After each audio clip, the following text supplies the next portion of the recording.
The chairman accidentally noticed that the little boy outside the car window looked exactly like his son who had died 30 years ago. Ignoring his assistant's advice, he hurried out of the car to chase after the boy, calling out his son's nickname excitedly. The assistant urged the chairman to stay calm, saying that the boy couldn't be his son, because if his son were alive, he would be 30 years old now. The chairman felt the boy resembled his son too much, convinced that there must be a blood relationship between them. So, he eagerly asked the boy for his last name. Upon hearing that the boy shared his last name, he became even more emotional. It turned out that 30 years ago, a once-in-a-century flood struck New York, USA.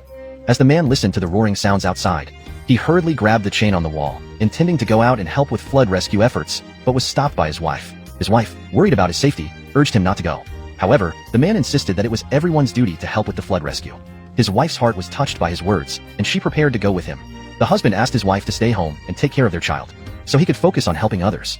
He looked longingly at his wife and child, then resolutely stepped out of the house. The woman watched her husband leave with a sense of unease. Sure enough, in the latter half of the night, the dam suddenly broke. She hurriedly took the child to look for her husband, but after searching for a long time, she couldn't find him. At that moment, a fellow villager came running to tell her that her husband had just been engulfed by the flood. Upon hearing this, the woman, ignoring the raging floodwaters, only wanted to press forward to find her husband. Fortunately, the villager stopped her in time, preventing her from taking the risk. Little did she know that her husband hadn't died, but had been rescued by a medical team. After waking up, the man wanted to return to find his wife and child, only to hear that the entire village had been swallowed by the flood, with no signs of life remaining. Staring at the endless floodwaters before him, the man believed his wife and child were dead and was heartbroken.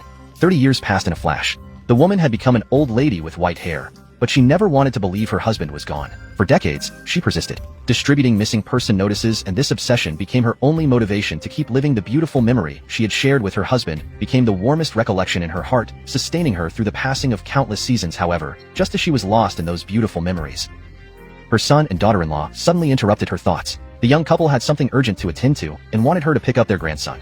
Unexpectedly, she flatly refused.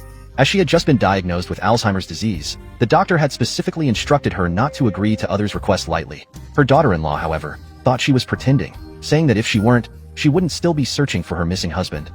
So, she pressured her to go and pick up her grandson immediately. The woman could only silently recite her grandson's name in her heart. But as she was walking home with her grandson, the boy, impatient with her slow pace, ran ahead on his own. In her moment of panic, the woman suddenly felt dizzy, and by the time she came to, she had no idea where she was. Seeing a missing person notice that had fallen to the ground, she suddenly remembered that she was looking for her husband. Little did she know that her husband was actually very close by, and that for the past 30 years, he had been searching for her too. Her husband had even worked hard to become the richest man in New York.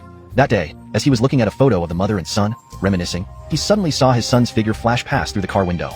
He quickly got out of the car to give chase, but little did he know that the boy was actually his lost grandson. It was only after his assistant's reminder that he realized the boy wasn't his son, but to verify his suspicion, he offered to take the boy home.